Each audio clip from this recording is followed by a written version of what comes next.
Hello students, welcome back again your economics station unlock economics. आज हम लोग aggregate demand aggregate supply का part 5 करने वाले हैं। एग्रीगेट डिमांड एग्रीगेट सप्लाई का पार्ट 5 करने वाले हैं। ठीक है, अगर आप लोगों ने पार्ट 1, 2, 3, 4 या कोई सी भी इकोनॉमिक्स की वीडियोस नहीं देखी, क्लासेस नहीं देखी, चैनल को सब्सक्राइब करके बेल आइकन दबाइए और प्लेलिस्ट पर जाइए। वहां पर आपको पूरी प्लेलिस्ट मिल जाएगी। और एग्जाम टाइम पर लोग वन शॉट देखते हैं, वन शॉट ना देखकर पूरी डिटेल में वीडियोस देखें, डिटेल में क्लास देखें, क्योंकि ज्यादा लंबी लंबी क्लास नहीं है, 15-15, 20-20 मिनट की क्लास है। 2x की स्पीड पर देखें और आपका पूरा रिवाइज हो जाएगा। वन शॉट के चक्कर में ना पड़े, उसमें कोई कंटेंट नहीं होता। ठीक है, आगे बढ़ते हैं। हम लोग पार्ट 5, इसके अंदर हम लोग करेंगे इन्वेस्टमेंट मल्टीप्लायर का न्यूमेरिकल एग्जांपल। इन्वेस्टमेंट मल्टीप्लायर हमारा ये कहता है कि हमने इन्वेस्टमेंट को बढ़ाया तो हमारा इनकम बढ़ेगा। इनकम बढ़ेगा तो लोग कंजप्शन ज्यादा करेंगे, और कंजप्शन ज्यादा करेंगे तो लोग फिर वापस क्या करेंगी, इनकम हमारी वापस बढ़ जाएगी। ठीक है, इन्वेस्टमेंट मल्टीप्लायर का प्रोसेस ये बताया कि एमपीसी 0.8 है तो एमपीएस 0.2 होगा। ठीक है, फर्स्ट राउंड के अंदर 100 करोड़ का इन्वेस्टमेंट बढ़ा दिया। जब एक व्यक्ति 100 करोड़ का इन्वेस्ट करेगा तो मतलब खर्च करेगा, और जब 100 करोड़ का इन्वेस्ट करेगा तो किसी की इनकम होगी, उसकी इनकम आ गई। अब जिसकी इनकम आएगी उसमें से उसने 80% खर्च कर दिया। जब उसने 80% खर्च करा होगा, मान लो मेरे पास 100 रुपए आए, इसमें से मैंने 80 रुपए खर्च करे, तो ये 80 रुपए किसी बी इंसान की इनकम होगी ना। तो देखो दोबारा इनकम हो गई। उस 80 में से किसी ने 64 रुपए खर्च कर दिए, फिर 64 रुपए की इनकम, फिर उसमें से 80% खर्च करा। ठीक है, समझ में आया? तो ये प्रोसेस हमारा लगातार रेगुलर क्या होगा, चलता रहेगा। ठीक है, बाकी के जो अदर राउंड है वो निकाल दिए, तुम्हें निकालने की जरूरत नहीं है, बस तुम्हें 3 राउंड निकालने हैं, लास्ट में टोटल निकालना है। लास्ट में टोटल कैसे निकालेंगे, हमें कैसे पता लगा कितना होगा?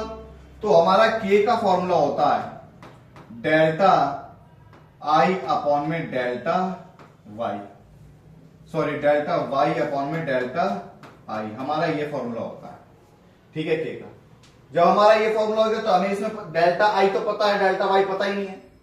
ठीक है, तो हमारा एक फॉर्मूला और होता है के बराबर 1 अपॉन में एमपीएस। 1 अपॉन में एमपीएस की वैल्यू 0.2 डिवाइड कर देंगे तो 5 आया। के का मान निकल गया 5, के की वैल्यू आ गई 5। हमारा एक के का फॉर्मूला है डेल्टा वाई अपॉन में डेल्टा आई। 5 बराबर 5 की वैल्यू हमने ये लिखी ना, डेल्टा वाई अपॉन में 100। इसकी मल्टीप्लाई इससे कर दी तो आंसर कितना आ गया, 500। हमारा इनकम की वैल्यू निकल कर आ गई टोटल कितनी, 500। और इस 500 का 80% हमने खर्च करा था, और 100 रुपए हमने क्या करा था, इन्वेस्टमेंट करा था। इन्वेस्टमेंट इंक्रीज हुआ। समझ में आया? ये हमारा इन्वेस्टमेंट मल्टीप्लायर का क्वेश्चन है, कई बार 6 नंबर का आ जाता है एग्जाम के अंदर। बहुत आसान है, बहुत आसान है। कैसे आसान है ये देखो।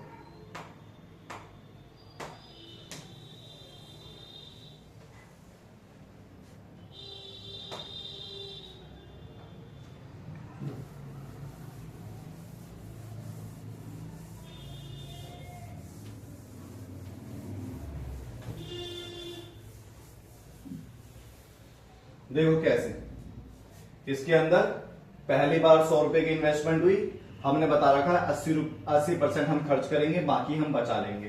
तो इसने कितना बचाया होगा, एमपीएस 20 रुपए बचाया होगा। जब उसने किसी की खर्च करा होगा तो किसी की इनकम, फिर उसमें से किसी की इनकम आई होगी तो उसने कितने रुपए खर्च करे, फिर किसी की इनकम, फिर खर्च करे किसी की इनकम। ये प्रोसेस लगातार चलता रहता है। और फिर मैंने अभी थोड़ी देर पहले के बराबर 1 अपॉन में एमपीएस, तो इसका मान आया 5, और के बराबर डेल्टा वाई अपॉन में डेल्टा आई कर दिया, तो डेल्टा वाई की वैल्यू हो गई 500। ये देखो 500। ठीक है, समझ में आया? ये देखो वही चीज मैं बता रहा था, वही चीज सेम टू सेम। ठीक है, और हमें प्रूफ क्या करना था, के बराबर डेल्टा वाई अपॉन में डेल्टा आई होता है। अभी हमने 500 निकाला था, 500 को 100 से डिवाइड कर दो तो देखो 5 ही तो आएगा, हो गया। ठीक है, ठीक है, ये सब पढ़ने की जरूरत नहीं है। अब देखो और फॉर्मूला, यहां पर तुम्हें सारे फॉर्मूले तुम्हें बताए हुए हैं, यहां तुम्हें सारे फॉर्मूले बताए हुए हैं इस चैप्टर से जितने भी फॉर्मूले हैं। ठीक है, हमारा फॉर्मूला क्या है, एडी बराबर सी प्लस आई होता है, एडी बराबर सी प्लस एस होता है, ये बराबर इसके होता है, कंजप्शन फंक्शन की वैल्यू ये होती है। ठीक है, सेविंग फंक्शन की वैल्यू माइनस में आ जाती है। ठीक है, एपीसी, ये सारी फॉर्मूले मैंने पहले ही बता रखे हैं। ये देखो हमारा एडी इक्वल टू एस होता है, एस इक्वल टू आई होता है, वाई बराबर सी होता है, एस बराबर तब हमारा क्या होगा, 0 होगा। ये सारे फॉर्मूले हमने बता रखे हैं। ठीक है, अब देखो आज हम प्रैक्टिकल क्वेश्चन भी करके देखते हैं कि क्या क्या आंसर होते हैं, किस तरीके के आंसर निकल कर आते हैं। और आज हम इस चैप्टर को पूरा क्या कर देंगे, फिनिश कर देंगे, खत्म कर देंगे। और इसी बात पर चैनल को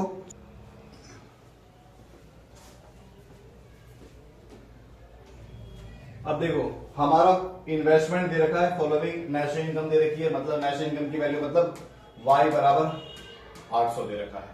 ऑटोनोमस कंजप्शन दे रखा है, ऑटोनोमस कंजप्शन का मतलब था सी बार 50 दे रखा है, एमपी सी की वैल्यू 0.8 दे रखी है। फाइंड इन्वेस्टमेंट निकालनी, इन्वेस्टमेंट निकालनी है, बताओ इन्वेस्टमेंट कैसे निकलेगी, इन्वेस्टमेंट निकालनी है इन्वेस्टमेंट। तो देखो हमारा जो फॉर्मूला होता है y बराबर सी प्लस आई होता है, y बराबर सी प्लस आई होता है। ठीक है, अब हमें c की वैल्यू भी नहीं दी हुई, हमें c की वैल्यू नहीं दी हुई और हमें i की वैल्यू भी नहीं दी हुई। तो हम क्या करेंगे, ये देखो कुछ नहीं करना, बस वैल्यू पुट करनी है। y बराबर c का फॉर्मूला होता है c बार प्लस एमपी सी वाई, ये होता है प्लस आई। y की वैल्यू 500, ठीक है, y की वैल्यू कितनी है 500 और c बार की वैल्यू कितनी दे रखी है 50, ठीक है, प्लस एनपीसी की वैल्यू 0.8, y की वैल्यू 500 प्लस आई। ठीक है, फिर उसके बाद 500 बराबर 8 पंचे 40, 450 प्लस आई। 500 में से माइनस कर दो 450 बराबर आई, 50 बराबर आई। आंसर निकल गया, समझ में आया। तो ऐसे ही तुम्हें सवाल करके आने और पूरे तुम्हें 3 नंबर मिलेंगे अगर ये वाला सवाल आ जाएगा तो। ठीक है, तो इसी बात पर चैनल को सब्सक्राइब करना है, बेल आइकन दबाना है और ज्यादा से ज्यादा क्या करनी है, शेयर करनी है। ठीक है, find consumption expenditure from the following, मतलब हमें सी निकालना है। जब कंजप्शन एक्सपेंडिचर बोलेगा तो सी निकालना है और जब कंजप्शन फंक्शन बोलेगा तो हमें सी का फॉर्मूला जो होता है सी बार प्लस बी वाई, हमें इस टर्म में हमें सॉल्व करके दिखाना पड़ेगा। यहां पर खाली बोला कंजप्शन निकालो, तो हमें ऑटोनोमस कंजप्शन दे रखा है, सी बार दे रखा है 200, एमपी सी दे रखा है 0.75 और वाई दे रखा है इतना। हमें क्या निकालना है, सी की वैल्यू निकालनी है, पुट कर दो। सी बराबर सी बार की वैल्यू 200 प्लस बी की वैल्यू दे रखी है 0.75, मल्टीप्लाई कर देंगे किससे, 1500 से। ठीक है, इसको तुम सॉल्व कर दोगे, तुम्हारा आंसर आ जाएगा। इसी बात पे फिर से चैनल को सब्सक्राइब करना है। ठीक है, फिर अगला टाइप देखते हैं। इसमें इकोनॉमी के अंदर सी की वैल्यू दे रखी है 300 प्लस 0.8 वाई। ठीक है, आई की वैल्यू दे रखी है 500। ठीक है, व्हेन कंजप्शन, इनकम और investment, calculate the following. Equilibrium level of income निकालनी है। ठीक है, क्या निकालनी है, इक्विलिब्रियम लेवल ऑफ इनकम निकालनी है, वाई की वैल्यू निकालनी है। तो वाई बराबर सी प्लस आई होता है। सी की वैल्यू हमें दे दी 300 प्लस 0.8 वाई और आई की वैल्यू प्लस कर दिया हमने 500। ठीक है, फिर इसके बाद हम लोग क्या करेंगे, हम लोग y को तो हमने y मान लिया, अब इस 0.8y को हम इस तरफ ले आएंगे, y माइनस 0.8y बराबर 5 3 800। ठीक है, फिर इस ये एक y है, एक y में से 0.8y घट गया तो 0.2y बराबर 800 आया। ठीक है, फिर उसके बाद y की वैल्यू निकालेंगे, y बराबर 800 अपॉन में 0.2, पॉइंट हट गया तो ऊपर 0 आ गया और वैल्यू आ गई कितनी 4000 काट के। ये हमारा y का आंसर आ गया। तो y हमारा कितना आ गया 4000 आ गया। ठीक है, consumption expenditure at equilibrium level of income.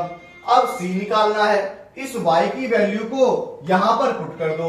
ठीक है, y की वैल्यू को हमने यहां पुट कर दिया 300 प्लस 0.8, y की वैल्यू कितनी है 4000, 8 चौक 32, 300 प्लस 3200 तो आंसर आ गया 3500। ये हमारा C का आ गया 3500। ऐसे क्वेश्चन आते हैं एग्जाम के अंदर, ऐसे ही क्वेश्चन आएंगे एग्जाम के अंदर और बहुत बार आएंगे, हर साल आएंगे। इसी बात पर चैनल को सब्सक्राइब भी कर देना है और बेल आइकन दबा देना है। ठीक है, अब अगला देखते हैं। अगला था कंजप्शन फंक्शन। कंजप्शन फंक्शन की वैल्यू दे रखी है। ठीक है, determine the income level of will be consumption will be 1। अब देखो इसमें क्या होता है, एपी सी दे रखी है, एपीसी